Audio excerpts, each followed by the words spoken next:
Selamat datang di channel Simar Imam. Sembari mendengarkan tinggalkan like dan komentarnya bosku. Jangan lupa pasang headset kalian. Siapkan kopi dan camilan. Lupakan pahitnya kehidupan.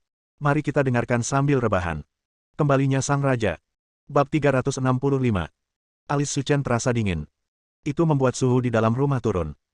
Awalnya aku berencana menyerahkan kekacauan ini ke wilayah militer untuk ditangani, tapi aku tidak menyangka kalian sendiri yang datang ke pintu, jadi aku harus melakukannya sendiri.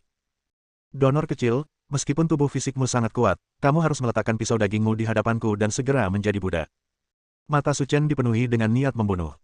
Keledai botak tua, kamu terlalu banyak bicara omong kosong. Ledakan. Suchen mengerahkan kekuatan pada kakinya, dan terdengar suara teredam di udara. Dalam sekejap mata, dia bergegas ke depan biksu ilahi Tianzu. Kecepatannya lumayan. Sepertinya China benar-benar telah melahirkan orang-orang yang cakap.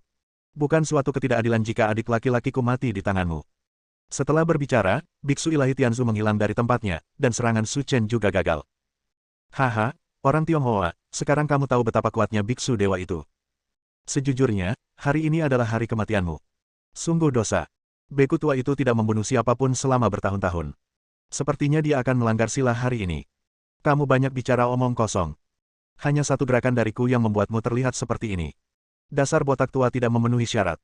Biksu tua Naindu adalah master peringkat kedua, dan dia telah mengembangkan kungfu Brahma hingga tingkat yang tinggi.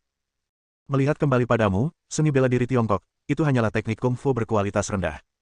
Kamu terlalu menganggap dirimu tinggi. Begitukah? Suchen mengerang, dan detik berikutnya, tubuhnya menghilang dari tempatnya, dan kecepatannya lebih cepat dari sebelumnya. Telepon lewat. Satu tendangan. Suchen menendang perut biksu ilahi Tianzu. Ledakan. Tubuh yang terakhir terbang keluar dan menabrak dinding di belakang seperti bola meriam. Jika bukan karena kualitas dindingnya, sebuah lubang akan pecah. Wah, bagaimana ini bisa terjadi? Dia benar-benar mengusir biksu ilahi Tianzu. Jantung Salman berdebar kencang. Jika biksu ilahi Tianzu kalah, maka dia juga akan menyelesaikan permainannya. Batuk, batuk, batuk. Terhuyung-huyung dari tanah, biksu ilahi Tianzu meminum beberapa suap darah tua, dengan ekspresi ngeri di wajahnya. Kamu benar-benar bisa memukulku. Ini hanya hidangan pembuka, jangan khawatir, tidak ada dari kalian yang bisa melarikan diri hari ini. Orang Cina bodoh, apa yang kamu lakukan hari ini telah berhasil membuatku marah. Mulai sekarang, aku tidak akan menyimpan pikiran baik apapun di hatiku, dan akan menggunakan gerakan paling menakutkan dalam keterampilan Brahma kami untuk membunuhmu. Jiwamu akan hancur dan kamu tidak akan pernah bereinkarnasi. Salman berkeringat dingin, dan setelah mendengar kata-kata biksu ilahi Tianzu, dia tidak bisa menahan gemetar.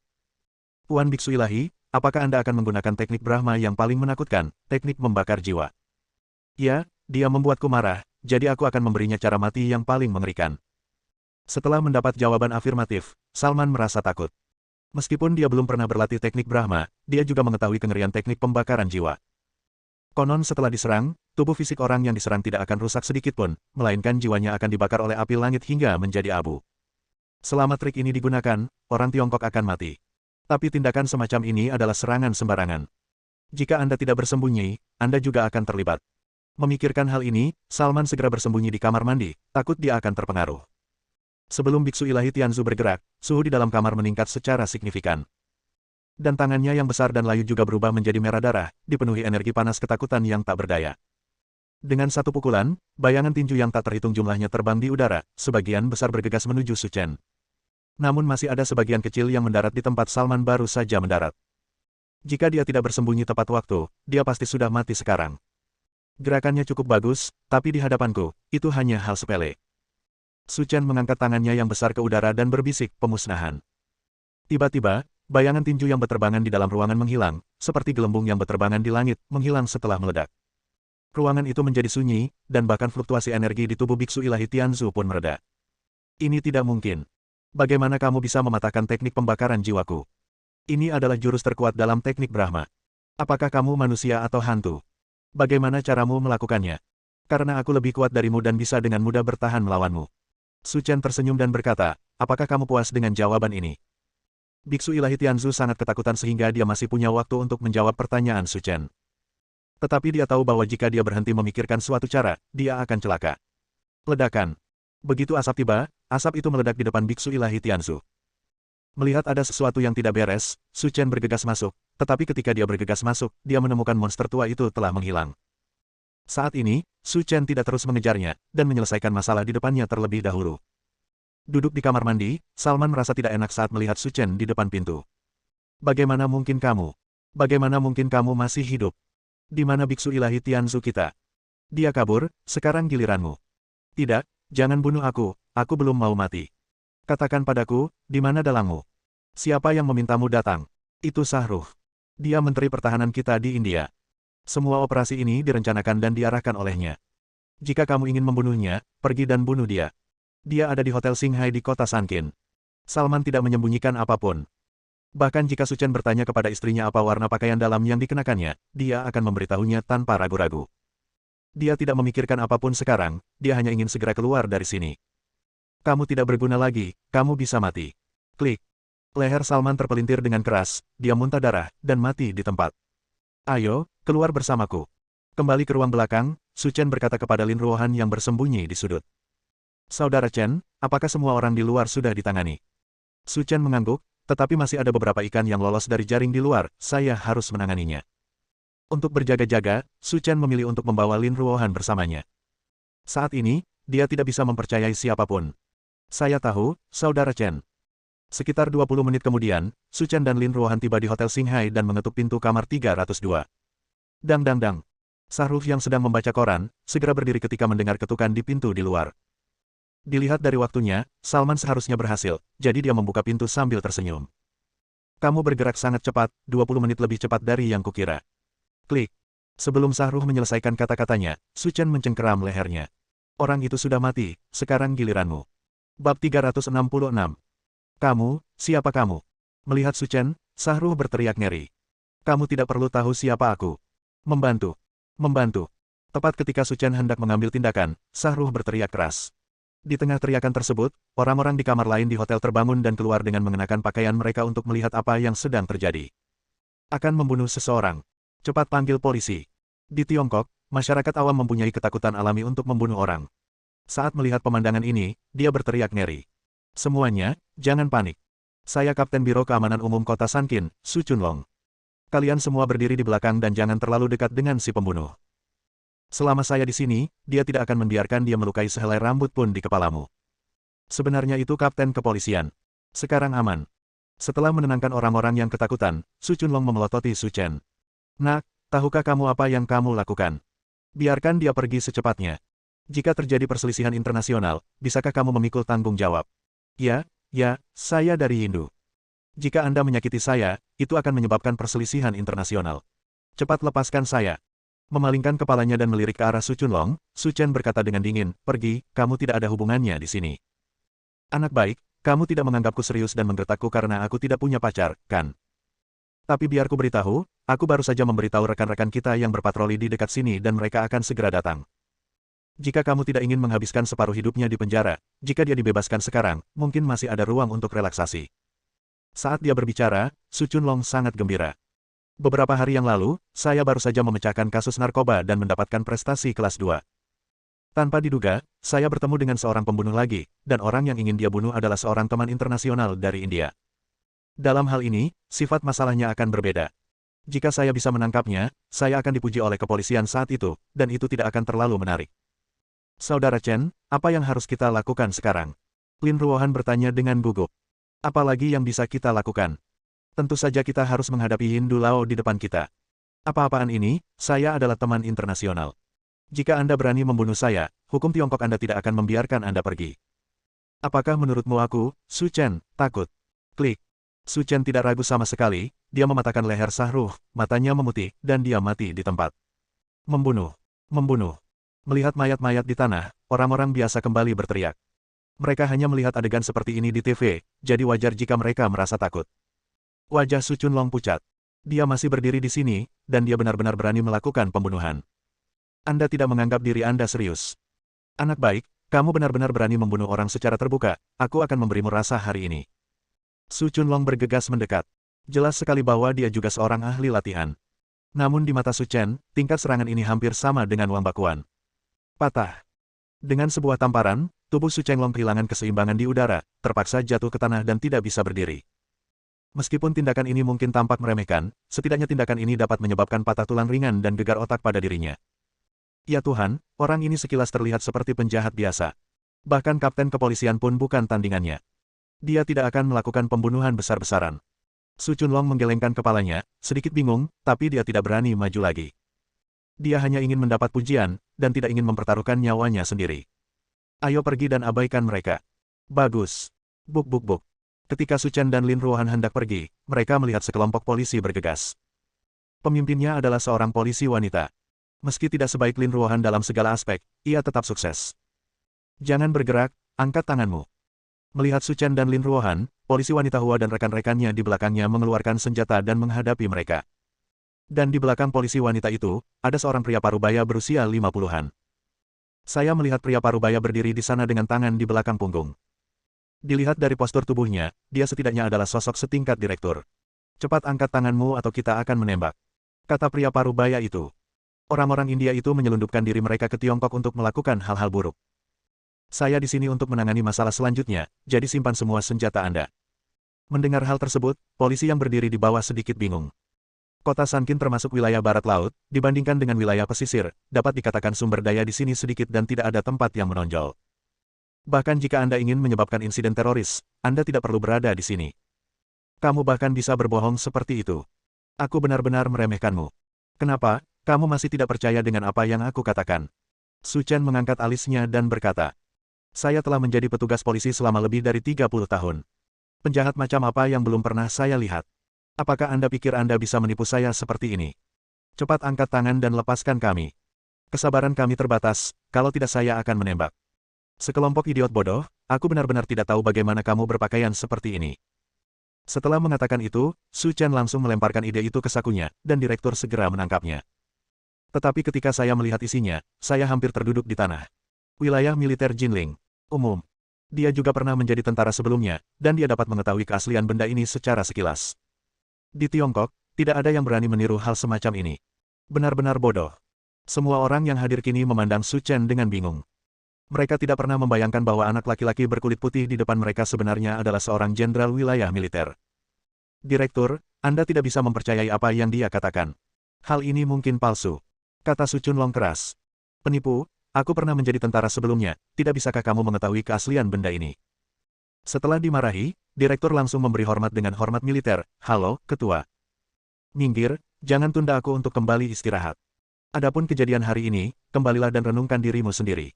Itu ketuanya. Mengenai apa yang terjadi barusan, Su Chen tidak terlalu mempermasalahkannya. Bagaimanapun, mereka hanyalah polisi, dan kemampuan mereka dalam melakukan kontra-investigasi tidak kuat. Jika Anda menyalahkan mereka, itu akan membuat Anda kewalahan. Setelah istirahat malam, Su Chen dan Lin Ruohan berangkat dengan pesawat. Awalnya, Du Angwo ingin mengajak Su Chen terbang kembali bersama. Namun karena Lin Ruohan tidak terbiasa terbang dengan pesawat militer, dia membeli kabin kelas 1 dan bersiap untuk terbang kembali. Di mana pramugarinya? Semua orang matikan. Kenapa air yang aku minta belum juga diantar? Bab 367. Sepertinya kamu juga orang yang bijaksana, jadi ayo pergi. Jika kamu cukup baik, kamu bisa datang dan merayuku. Jika kamu tidak meminta maaf dengan benar, maka masalah ini tidak akan bisa dibenarkan. Ling Wei menggigit bibirnya, jika dia pergi bersama Zhou Guotao, kepolosannya akan hilang. Tapi saat ini, tidak ada yang bisa saya lakukan. Jika saya tidak setuju dengannya, tidak hanya seluruh kru yang akan terlibat, tetapi bahkan pria di sebelah saya pun akan dipenjara. Mengorbankan diri untuk membantu banyak orang dianggap untung. Aku sedikit haus, buatkan aku secangkir kopi. Kopi. Di dalam kabin, baik awak kabin maupun penumpang lainnya sedikit kebingungan. Buatlah benang. Pramugari mau mati demi kamu, kenapa kamu masih tega minum kopi? Apakah hati nuranimu tidak sakit? Apakah kamu tidak mendengarku? Su Chen berbisik lagi. Oh baiklah tuan, tunggu sebentar, saya akan segera ke sana. Ling Wei menjawab dengan santai, dan segera berbalik untuk menyiapkan secangkir kopi untuk Su Chen. Otak Zhou Guotao agak kurang memadai. Saya akan berhasil, mengapa Anda melakukan ini dengan saya? Tidak ada yang namanya kamu. Wah, aku ingin mengampuni nyawamu demi wanita itu, tapi kamu datang ke sini untuk merusak perbuatan baikku. Menurutku kamu menyalakan lentera di toilet dan mencari kematian. Jika kamu memiliki kemampuan, ayolah. Wajah Zhou Guotao terlihat sedikit jelek. Meskipun dia telah mempelajari beberapa gerakan tinju Wangba, anak di depannya jelas telah mempraktikannya, dan dia bukan tandingannya. Jika Anda terus menyerang, Anda akan menemukan kematian. Oke, bukankah kamu hebat? Aku akan menelepon seseorang sekarang. Jika kamu memiliki kemampuan, duduk saja di sini dan jangan pergi. Hari ini aku akan memberitahumu berapa banyak mata yang dimiliki Lord Ma. Melihat Zhou Guotao hendak menelepon seseorang, Ling Wei yang sedang pergi membuat kopi, berlari kembali dengan cepat. Tuan Zhou, mohon jangan terlalu bersemangat. Aku pasti akan melakukan apa yang aku janjikan padamu. Ini bukan urusanmu, minggir saja. Su Chen mengerang, yang membuat seluruh tubuh Ling Wei menggigil. Kau, bocah ini akan cantik jika dia menjadi pahlawan. Sekarang kita punya sesuatu yang bagus untuk ditonton. Saya pikir dia akan menderita. Zhou Guotao mengenal sutradaranya. Siapa yang bisa bersaing dengannya? Lalu apa yang bisa kita lakukan? Kalau orang ingin pamer, kita tinggal menonton keseruannya saja di sini. Melihat Ling Wei tidak bergerak, wajah Zhou Guotao berubah warna menjadi hati babi karena marah. Kamu benar-benar anak yang buta, aku akan bermain denganmu hari ini dan memberitahumu cara menulis kata kematian. Zhou Guotao mengambil ponselnya dan memutar nomornya. Direktur Zhao, sesuatu terjadi pada saya, bisakah Anda datang dan menanganinya? Apa, kamu sedang berbisnis di sini? Oke, terima kasih, Direktur Zhao. Saya dalam penerbangan HL8294 di Bandara Sankin. Setelah menutup telepon, Zhou Guotao memandang Su Chen dengan ekspresi dingin. Nak, tanggal kematianmu telah tiba. Direktur Zhao sedang bekerja di bandara. Ketika dia datang, dia pasti akan memasukkanmu ke dalam sel. Kemudian dia akan menuntutmu melakukan kejahatan dan mengurungmu sampai mati. Kalau begitu aku akan menunggu. Kata Su Chen sambil minum kopi, tidak terburu-buru. Tuan Zhou, saya telah berjanji kepada Anda tidak dapat mengingkari janji Anda. Ling Wei sudah menangis. Dia tidak ingin semua orang di sini menderita bersamanya karena urusannya sendiri. Kesempatan telah diberikan kepadamu, tapi kamu tidak menghargainya. Sekarang kamu tidak punya kesempatan. Ling Wei tercengang. Bahkan tidak tahu harus berbuat apa. Meskipun pria di depannya terlihat berbakat, namun dilihat dari penampilannya, dia adalah siswa terbaik yang telah kembali dari luar negeri. Meski kemampuan pribadinya kuat, dalam hal koneksi pribadi, dia pasti tidak sebaik itu Zhou Guotao. Jika dia memanggil seseorang ke sini, segalanya akan menjadi tidak terkendali. Xiao Wei.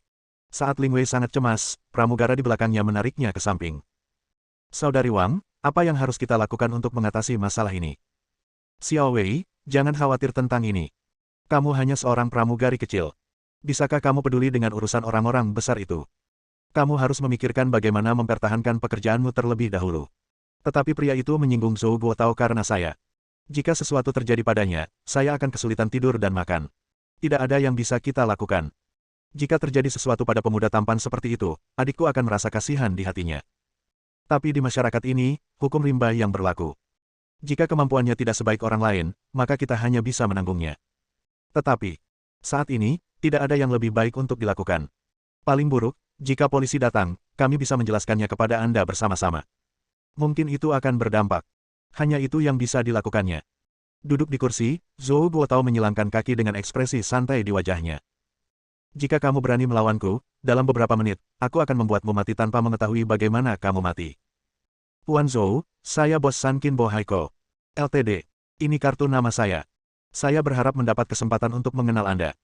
Mengambil kartu nama itu dengan santai, Zhou Guotao tersenyum dan berkata, mudah untuk dibicarakan. Tuan Zhou, ini kartu nama saya. Saya harap kita dapat memiliki kesempatan untuk bekerja sama di masa depan. Setelah melihat kemampuan Zhou Guotao, semua pebisnis di kabin tersenyum dan datang untuk menyerahkan kartu nama mereka. Hanya dengan satu panggilan telepon, sosok setingkat direktur bisa dipanggil. Tentu saja mereka ingin berteman dengan sosok seperti itu. Oke, jika ada kesempatan untuk bekerja sama di masa depan, saya akan memikirkanmu. Kalau begitu terima kasih Tuan Zhou atas penghargaan Anda. Suara mendesing. Semburan langkah kaki tergesa-gesa datang dari luar kabin. Semua orang mendongak dan melihat 4 orang berseragam polisi masuk.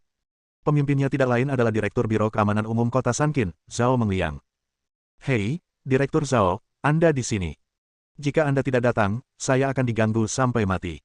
Hati Ling Wei dan yang lainnya berdebar. Jika situasi ini terus berlanjut, pria di depan saya pasti akan masuk penjara. Oke, kamu pergi dan istirahat. Aku akan mengurus semuanya di sini. Setelah mengatakan itu, Zhao Mengliang berjalan ke arah jari Zhou Guotao dan mendatangi Su Chen. Bingung. Saat aku melihat Su Chen, Zhao Mengliang tercengang. Bukankah ini jenderal yang kutemui kemarin? Kenapa kamu di sini? Apa yang ingin kamu lakukan denganku? Aku menunggu. Su Chen berkata sambil bercanda. Gila. Anak ini pasti sudah gila. Beraninya kamu mengatakan hal seperti itu di depan Zhao Mengliang. Ini hanya mendekati kematian. Zhou Guotao. Direktur Zhao, saya di sini. Jika Anda memiliki sesuatu untuk ditanyakan, katakan saja. Saya dapat menceritakan semuanya kepada Anda tentang apa yang baru saja terjadi, kata Zhou Guotao sambil tersenyum. Apakah kamu yakin dialah orang yang kamu ingin aku tangani? Bab 368. Ya, itu dia. Zhou Guotao berkata dengan sengit. Pramugari tadi ingin merayuku ketika dia melihat bahwa aku memiliki status yang tidak biasa dan penampilan yang bagus. Tapi kamu tahu karakterku. Saat aku menolaknya, pramugari sialan itu kembali dan berkata, aku merayunya, dan pria ini datang untuk mengalahkanku. Menurutku mereka adalah sepasang pelacur, dan kita harus menangani mereka dengan serius hari ini. Ling Wei hampir menangis, seolah-olah seluruh kekuatannya telah terkuras dari tubuhnya. Pada titik ini, tidak ada yang bisa dia katakan untuk membantu. Ledakan. Zhao Mengliang menendang tubuh Zhou Guotao dan mengutuk. Apakah kamu tahu siapa dia? Dia adalah kamu. Batuk, batuk, batuk. Batuk ringan Su Chen menyela kata-kata Zhao Mengliang. Ini adalah tempat umum dan dia belum ingin mengungkapkan identitasnya. Zhao Mengliang menyadari ada sesuatu yang salah dan dengan cepat mengubah kata-katanya. Sudah kubilang, Tuan Su adalah seseorang yang tidak boleh Anda sakiti. Jika Anda ingin hidup beberapa tahun lagi, segera minta maaf kepada Tuan Su. Ling Wei menatap wajahnya dengan tidak percaya. Ini benar-benar seperti apa yang dinyanyikan dalam lagu tersebut. Pembalikannya terjadi terlalu cepat, seperti tornado. Zhou Guotao menahan perutnya, dan Zhao Mengliang hampir menendangnya keluar. Identitas macam apa yang dimiliki anak ini? Bahkan Zhao Mengliang pun takut padanya. Ini terlalu konyol. Tubuh Zhou Guotao bergetar. Tiba-tiba saya menyadari ada sesuatu yang salah. Status Zhao Mengliang sudah sangat tinggi. Tapi dalam keadaan seperti itu, betapa hebatnya seseorang hingga membuatnya takut. Hei, adikku, ini benar-benar banjir yang menghanyutkan kuil Raja Naga. Kita tidak saling mengenal lagi. Karena kamu adalah teman Biro Zhao, kamu tentu saja adalah temanku. Ayo lakukan ini. Aku akan siapkan jamuan makan ketika waktunya tiba. Mari kita minum dan saling mengenal. Tidak perlu jamuan makan. Ayo pergi ke penjara dan makan bola jagung. Tuan Su, kami tahu cara menangani masalah ini. Zhao Mengliang menjawab dan meminta orang-orang untuk membawa pergi Zhou Guotao. Semua orang di kabin itu buta total. Sekali pandang membuat Zhao Mengliang menyerah. Dalam satu kalimat, Zhou Guotao tersingkir. Identitas pria ini terlalu kuat. Kecuali anggota kru, mereka yang baru saja menyerahkan kartu nama mereka kepada Zhou Guotao semuanya kembali ke tempat duduk mereka dengan putus asa. Mereka tidak mampu menyinggung perasaan pria seperti itu, jadi lebih baik jujur. Jika tidak, kamu akan marah. Tuan, terima kasih atas bantuan Anda barusan, kalau tidak, saya tidak tahu harus berbuat apa. Ling Wei membungkuk. Tidak masalah, jalankan saja urusanmu. Oke, kalau begitu kami tidak akan mengganggu Tuan Su di sini. Semua orang di sekitar mereka diusir, dan Su Chen serta Lin Ruohan hendak menutup mata dan tidur siang. Bersiaplah untuk menghabiskan hampir 3 jam perjalanan dengan tidur. Xiao Wei, cepat pergi. Di ruang tunggu, beberapa pramugari sedang mengobrol. Apa yang harus aku lakukan? Ling Wei berkata sedikit malu. Oh, kamu keras kepala sekali. Pria tampan tadi, tapi agar kamu bisa secara heroik menyelamatkan kecantikannya, dia pasti tertarik padamu. Kesempatan sudah diberikan kepadamu, jadi kamu harus mengambil inisiatif. Tidak mungkin. Dia sangat tampan dan luar biasa. Bagaimana dia bisa menyukaiku? Sudah kubilang, ini kesempatanmu. Jika kamu tidak melakukannya, maka aku akan melakukannya. Cek, dengan sosokku, aku bisa memikatnya sampai mati. Cepat tarik aku ke bawah. Saat ini laki-laki hanya soal pengendalian kaki. Lihat kakiku yang panjang, dia pasti menyukainya. Kalian juga. Ling Wei terdiam. Biasanya ketika saya melihatnya, mereka dilindungi undang-undang. Mengapa kamu begitu tidak terkendali saat ini? Xiao Wei, apalagi yang kamu pikirkan? Cepat pergi. Ini tidak bagus, aku pasti tidak bisa melakukannya. Ling Wei berkata dengan takut-takut. Tidak peduli apapun yang terjadi, dia akan menyimpan kecantikannya untukmu. Ayo, kamu pasti akan berhasil. Ling Wei sedikit tergoda. Akan aneh jika pria sempurna seperti Su Chen tidak tergoda. Kalau begitu biarkan aku mencobanya. Lalu tunggu apa lagi? Pergi dan coba, kamu pasti berhasil. Dengan perasaan cemas, Ling Wei berpura-pura tenang dan berjalan mendekat. Begitu dia berjalan ke sisi Su Chen, dia mendengar suara yang manis. Sayang, kamu mau makan apa setelah kita turun dari pesawat? Bersambung.